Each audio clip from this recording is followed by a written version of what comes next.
TTD వారి నుంచి వచ్చిన ముఖ్యమైన సమాచారం ఏంటంటే, వేసవి సెలవులలో ఉన్న భక్తుల యొక్క రద్దీని దృష్టిలో ఉంచుకొని టీటీడీ వారు కొన్ని నిర్ణయాలు తీసుకున్నారు.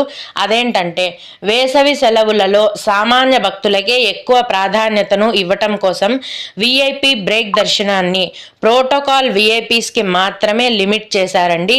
అంటే మే 1వ తేదీ నుంచి జూలై 15వ తేదీ వరకు రికమెండేషన్ లెటర్స్ పైన దర్శనం అనేది ఉండదు. ఎటువంటి రికమెండేషన్ లెటర్స్ని కూడా టీటీడీ వారు స్వీకరించరు. స్వయంగా ప్రోటోకాల్ కలిగిన భక్తులను మాత్రమే బ్రేక్ దర్శనానికి అనుమతించడం జరుగుతుందండి.